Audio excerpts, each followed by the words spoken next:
जिस दर्द भरी कहानी का आगाज हुआ था आज से लगभग 100 साल पहले, उस वक्त कि जब सल्तनत उस्मानिया को पूरी तरह से खत्म कर दिया गया था। 3 मार्च 1924 ये इतिहास का वो काला दिन था कि जब तुर्की में बनने वाली नई सरकार ने सल्तनत उस्मानिया के खानदान के लिए जिलावतनी का ऑर्डर जारी किया था। जिलावतनी का मतलब अगर आप लोग नहीं जानते हैं तो मैं आपको बता दूं कि इसका अस्सलाम वालेकुम वरहमतुल्लाहि वबरकातुहू। उम्मीद है आप लोग सब खैरियत से होंगे। मैं भी अल्हम्दुलिल्लाह अल्लाह का लाख लाख शुक्र है, सन खैरियत से हूँ। और इंशाअल्लाह जिस वीडियो में रिएक्शन देने आ रहे हैं RH नेटवर्क, इनका चैनल का नाम है। इनका चैनल का लिंक मैं डिस्क्रिप्शन बॉक्स में दे दूँगा, आप लोगों ने जो है सब्सक्राइब करिएगा और मेरी वीडियो घंटे तक देखिए। दोस्तों आज की वीडियो बड़ी दर्दनाक वीडियो है। ये उस दर्द की कहानी है जो सल्तनत उस्मानिया को जब ख़त्म किया गया था, यानी कि सल्तनत उस्मानिया के जो आखिरी बादशाह थे उन सब को जब मतलब जिला वतन किया था। यानी जिला वतन उसे कहते हैं, यानी कि उसको अपने ही मुल्क से उनको निकाल दिया जाता है और इस डर से निकाल दिया जाता है कि कहीं पूरे जो मुल्क के लोग हैं वो फिर से मिल के इनके साथ बगावत न कर दें, यानी कि तख्ता न पलट दें। जो नई हुकूमत नई सरकार आती है वो ऐसा करती है। इसी तरह से हमारे भारत में भी हुआ था कि जब अंग्रेज़ों का राज हुआ था तो यहाँ के जो आखिरी बादशाह थे उनको जिला वतन कर दिया गया था। तो इसी तरह सल्तनत उस्मानिया को भी जो जिला वतन कर दिया गया था। तो यहीं से दर्दनाक उनकी कहानी शुरू हुई है। तो उनकी आज नस्लें कहाँ हैं दोस्तों, ये हम जानेंगे इस वीडियो के ज़रिए से। और उनको जिला वतन किस तरह से किया था ये जानेंगे। और उनकी कुछ औलादें जो हैं वो समझ लीजिए शिया हो चुकी हैं। क्यों हो चुकी, कैसे हो चुकी, ये सब हम जानेंगे इस वीडियो के ज़रिए से। तो दोस्तों वीडियो को अंत तक ज़रूर देखिएगा। बड़ी इंपॉर्टेंट, बड़ी बेहतरीन सल्तनत उस्मानिया की समझ लीजिए बड़ी दर्दनाक ये स्टोरी है।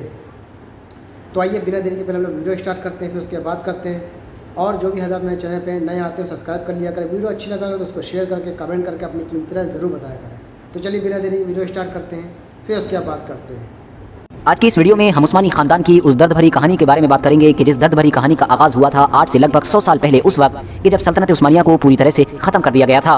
3 मार्च 1924 ये इतिहास का वो काला दिन था कि जब तुर्की में बनने वाली नई सरकार ने सल्तनत उस्मानिया के खानदान के लिए जिलावतनी का ऑर्डर जारी किया था। जिलावतनी का मतलब अगर आप लोग नहीं जानते हैं तो मैं आपको बता दूं कि इसका मतलब होता है कि किसी भी इंसान को उसके अपने ही देश से बाहर निकाल देना।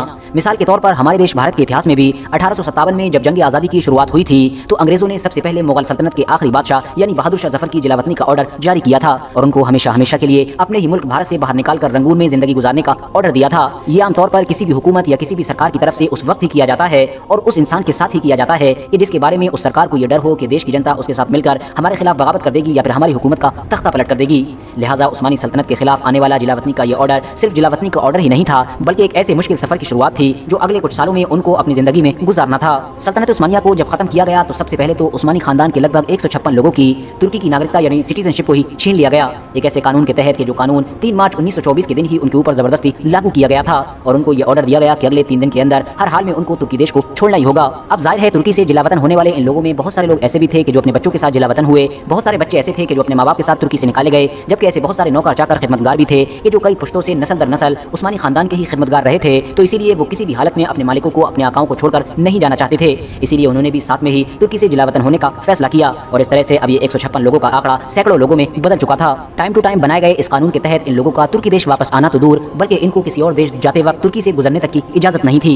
इतना ही नहीं, इनको फौरन ये ऑर्डर भी दिया गया था कि ये अपने तमाम असासे यानी तमाम प्रॉपर्टी और इस तरह की चीजें गवर्नमेंट के हवाले कर दे, वरना गवर्नमेंट खुद जबरदस्ती जब्त कर लेगी। ये तो कहानी थी उस्मानी खानदान के आम लोगों की। और जहां तक मामला है सल्तनत उस्मानिया के आखिरी सुल्तान यानी महमद 6 का, तो उनको तो पहले ही यानी सन 1922 में खुफिया तौर पर ब्रिटेन के एक जंगी जहाज के जरिए से इस्तांबुल से माल्टा भेज दिया गया था। बाद में वो शरीफ मक्का की दावत पर कुछ वक्त के लिए मक्का भी गए और उसके बाद उनका ये तवील और मुश्किल सफर 4 साल के बाद यानी 1926 में इटली में जाकर खत्म हो गया था, क्योंकि वहां पर जाकर ही उनकी वफात हो गई थी। सल्तनत उस्मानिया के आखिरी सुल्तान की जब इटली में वफात हुई थी तो इटली का जो चर्च था जिसकी कस्टडी में आखिरी सुल्तान की बॉडी थी, वो दरअसल उस दौर में किसी को भी ये बॉडी देने के लिए तैयार नहीं था। उसकी वजह ये थी कि क्योंकि वफात के वक्त सल्तनत उस्मानिया के आखिरी सुल्तान के ऊपर आसपास के बहुत सारे दुकानदारों का कर्ज चढ़ा हुआ था, जबकि सुल्तान की जेब में सिर्फ और सिर्फ 17 टर्किश लीरा ही मौजूद थे। आखिरकार मुसलमानों ने आपस में चंदा करके उन सभी लोगों का कर्ज उतारा। उसके बाद चर्च से वो बॉडी हासिल करके मुल्क शाम यानी सीरिया की तरफ भेजी गई और सीरिया में मौजूद सुल्तान सलीम अव्वल मस्जिद के बराबर में जो बगीचा है उसमें ही उनको दफना दिया गया। सल्तनत उस्मानिया के आखिरी सुल्तान जब अपना आखिरी वक्त इटली में गुजार रहे थे तो उनकी माली मदद करने के लिए इटली के हुक्मरान की तरफ से भी उनको ऑफर दिया गया था, मगर सुल्तान महमद 6 ने इस ऑफर को ठुकरा दिया था। स्क्रीन पर नजर आने वाली ये जो इमारत है ये दरअसल इटली के इलाके सैन रेमो की वही इमारत है कि जिसमें सल्तनत उस्मानिया के आखिरी सुल्तान ने अपना आखिरी दौर गुजारा था, मगर आज के दौर में शायद ही कोई इंसान इस बारे में जानता है, बल्कि इस इमारत को तो अब एक जुए के अड्डे में बदल दिया गया है।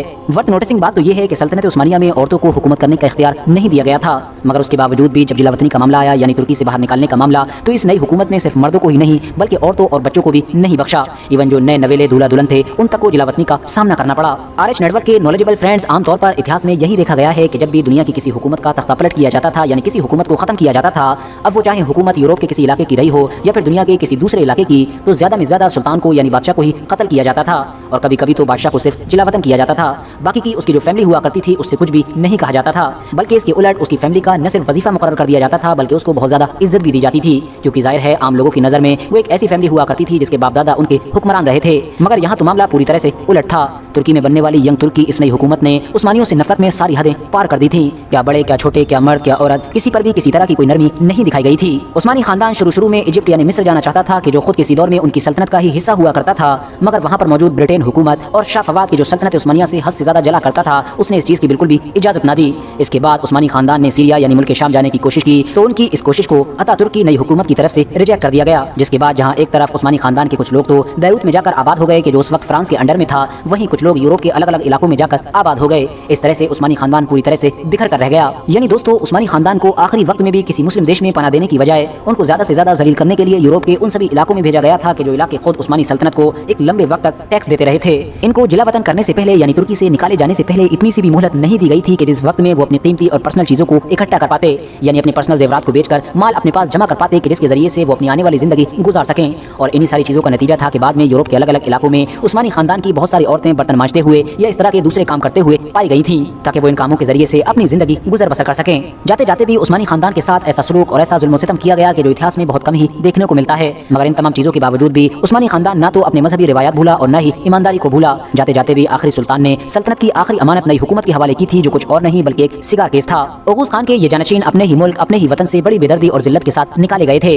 जिलावतनी का ऑर्डर आने से एक रात पहले तक भी इन लोगों को ये एहसास नहीं था कि अगले 24 घंटे में क्या होने वाला है। इन लोगों ने हुकूमत के खात्मे और अपनी जिलावतनी की अफवाहें तो सुन रखी थी, मगर इन लोगों को ये यकीन था कि तुर्की के लोग हमसे हद से ज्यादा मोहब्बत करते हैं, इसलिए हालात इतनी आगे तक नहीं पहुंचेंगे। इवन जब उन लोगों को जिलावतन भी किया जा रहा था, तब भी उन लोगों के दिमाग में यही चल रहा था कि ये सब कुछ वक्त के हालात की वजह से हो रहा है, यानी ये सब कुछ टेम्परेरी है और हम लोग बहुत जल्द ही वापस आ जाएंगे। इसीलिए उनमें से ज्यादातर लोगों ने तो अपनी जिंदगी भर की जमापूंजी तुर्की में ही छोड़ दी थी और कुछ जरूरत का सामान लेकर वो लोग इस इरादे से चले गए थे कि हम लोग कुछ दिनों के बाद वैसे भी वापस आ ही जाएंगे। मगर फिर इतिहास ने दिखाया कि किस तरह से इन लोगों की ये जिलावतनी कभी खत्म ही ना हो सकी। हालांकि दोस्तों, एक लंबे वक्त के बाद जब तुर्की की राजनीति में काफी बदलाव आ चुका था और वहाँ पर अदनान मेंदेरेस की गवर्नमेंट आ चुकी थी, तब इन लोगों के ऊपर से धीरे धीरे बैन हटाना शुरू किया गया था। मगर जाहिर है जब तक बहुत ज्यादा देर हो चुकी थी। दिलचस्प बात यह है कि सल्तनत के दौर में सल्तनत के जो शहजादे हुआ करते थे उनको सिर्फ फौजी तरबियत ही दी जाती थी, मगर जब इनको जिलावतन किया गया तो तुर्की की नई हुकूमत की तरफ से इन लोगों के ऊपर यह भी पाबंदी लगा दी गई थी कि अब ये जिस देश में भी जाएंगे वहाँ पर जाकर उस देश की फौज में भर्ती नहीं हो सकेंगे। तो इस तरह से अब उनका ये हुनर खराब हो चुका था। दूसरी तरफ जो बूढ़े और कमजोर लोग थे उनके लिए ये मुमकिन न था कि अब वो अपनी जिंदगी को एक नए सिरे से शुरू करें और इस उम्र में एक नए पेशे को अपनाएं या फिर किसी ऐसी जॉब को तलाश करें जो मुश्किलात से भरी पड़ी हो। न तो इन लोगों के बैंक में बैलेंस था और न ही अब इनकी जेब में कैश मौजूद था। जिलावतन करते वक्त तुर्की के सभी बड़े बड़े लोगों को नई हुकूमत की तरफ से सिर्फ 1000 टर्किश लीरा दिया गया था, जिसके जरिए से सिर्फ ये लोग अपना सफर कर सकते थे और ज्यादा में ज्यादा 15 से 20 दिन का खर्चा भी चला सकते थे। इसीलिए जिलावतन होने के कुछ दिन बाद ही उस्मानी खानदान ने बड़ी बड़ी मुश्किलों का सामना करना शुरू कर दिया था। यूरोप के इलाकों में इनके खानदान के कुछ लोग तो बाद में होटलों में बर्तन धोते हुए दिखाई दिए थे, तो कोई भीख मांगता हुआ दिखाई दिया था, तो कोई डस्टबिन जैसी गंदी चीजों से खाने की कुछ चीज ढूंढता हुआ दिखाई दिया था। इनमें से कुछ लोगों की मदद उन अर्मीनियाई उस्मानियों ने भी की थी कि जो किसी दौर में फरार होकर यूरोप आ गए थे। हालांकि दोस्तों, उस दौर में हमारी दुनिया में कुछ ऐसे मुस्लिम लीडर और बड़े हुक्मरान भी मौजूद थे कि जिन्होंने इस खानदान की मदद की भरपूर कोशिश की थी, जिसमें से सबसे बड़ा नाम तो हैदराबाद के निजाम मीर उस्मान अली खान का था, जबकि उनके बाद मिस्री शहजादे उमर तोसो और शरीफ मक्का भी शामिल थे। इन लोगों ने कई बार उस्मानी खानदान की कई अलग अलग तरह से मदद करने की कोशिश की, मगर ज्यादातर वो लोग इनकी मदद करने में नाकामयाब रहे, क्योंकि उनकी यह मदद उन तक पहुंच ही ना पाती थी और इधर उधर बिखर कर रह जाती थी। उस दौर में उस्मानी खानदान के वो लोग खुशकिस्मत माने गए कि जो गुमनामी की जिंदगी गुजार कर वफात पा गए और किसी कब्र में दफन हो गए, वरना तो उस्मानी खानदान के ऐसे भी बहुत सारे लोग थे कि जिनकी वफात के बाद उनकी लाश को या तो अचानक से गायब कर दिया गया या फिर किसी समुद्र में बहा दिया गया। मगर इन तमाम सारी हदों को पार करने के बावजूद भी और इन तमाम जुल्म सितम के बावजूद भी उस्मानी खानदान ने बड़े ही इज्जत और एहतराम के साथ अपनी जिंदगी गुजारी, ना तो अपने मुल्क के खिलाफ कोई बात की और न ही कभी कोई काम किया। जैसा कि दोस्तों मैं आपको पहले ही बता चुका हूं कि 1952 के करीब में अदनान मेंदेरेस की गवर्नमेंट ने पहली बार उस्मानी खानदान की औरतों की जिलावतनी को खत्म कर दिया गया था। हालांकि आम माफीनामा 1974 में जारी किया गया था, मगर आम माफीनामा जारी हो जाने के बाद भी अब बहुत कम ही लोगों ने तुर्की वापस आने का फैसला किया। जो जवान लोग थे उन्होंने तो उसी देश को ही प्रायोरिटी दी कि जिसमें वो अपनी जिंदगी गुजार रहे थे, जबकि जो वापस आ भी गए थे उनको फौरन शहरियत यानी कि फौरन तुर्की की नागरिकता नहीं दी गई थी, बल्कि वहाँ की पुलिस उनके पीछे पीछे लगातार लगी रही थी। मगर दोस्तों अब हालात ऐसे हैं कि आज के दौर में उस्मानी खानदान से ताल्लुक रखने वाले जितने भी बच्चे हैं, यानी उनकी नस्लों में पैदा होने वाले जितने भी बच्चे हैं, वो ना तो तुर्की ज़बान को जानते हैं और ना ही तुर्की कल्चर को जानते हैं, बल्कि वो तो यूरोप में रहकर उसके कल्चर में पूरी तरह से ढल चुके हैं। और ऐसा हो भी क्यों ना, जब उनका खानदान पिछले 100 सालों से यूरोप में ही रह रहा है। हैरानी की बात यह है कि आज के दौर में सल्तनत उस्मानिया के खानदान के सिर्फ वही लोग ही मुसलमान हैं और वही लोग ही मुस्लिम नामों से जाने जाते हैं कि जिनके बाप दादाओं ने जिलावतनी के दौर में किसी मुस्लिम फैमिली में ही शादी कर ली थी। वरना उस्मानी खानदान के वो कुछ लोग कि जिन्होंने जिलावतनी के बाद यूरोप में परेशान होकर और मुश्किलात का सामना करने की वजह से अगर किसी ईसाई या फिर इस जैसी किसी दूसरी फैमिली में शादी कर ली थी, तो अब उनकी औलादें पूरी तरह से ईसाई हो चुकी हैं। न सिर्फ ईसाई हो चुकी हैं बल्कि ईसाई नामों से ही जानी जाती हैं। तो दोस्तों ये था हमारा रिएक्शन जो हमने देखा सल्तनत उस्मानिया की दर्दनाक कहानी थी। दोस्तों ये कि जब ये सल्तनत उस्मानिया पूरी तरीके से ख़त्म कर दिया गया, एकदम नामो निशान मिटा दिया गया, तो कुछ लोग उनके जो बाहर भेज दिए गए अलग अलग कंट्री में, तो उन्होंने वहीं शादी कर ली, वहीं के हो गए। उनके बच्चे जो है सब अलग अलग मज़हब में जो उन्होंने किया शादी, वो उन्हीं के शिया या जो भी मुल्क में जिससे भी कर लिया, तो उसी घराने के हो गए। लेकिन जो थे उन्होंने अपने मुस्लिम घर में शादी की, वो आज ही मुसलमान हैं। और सबसे अहम बात दोस्तों, सल्तनत उस्मानी जो ख़त्म हुई है, ये गद्दारी की वजह से ख़त्म हुई है। क्योंकि वो मिसाल एक दी गई है ना, मुसलमान कौम में गद्दार ना हो तो पूरी दुनिया पे हुकूमत करें। तो गद्दारी की वजह से अपने ही लोगों ने गद्दारी की और वो सल्तनत उस्मानिया पूरी तरीके से ख़त्म हो गई। जो दुनिया के सबसे बड़ी हुकूमत मानी जाती सल्तनत उस्मानिया, सबसे लंबे वक्त तक जिसने हुकूमत की पूरी दुनिया में, वो सल्तनत उस्मानिया का एकदम नामो निशान मिट गया। तो दोस्तों ये था हमारा रिएक्शन। उम्मीद आपको वीडियो अच्छी लगी होगी। वीडियो अच्छी लगी तो उसको शेयर करिएगा।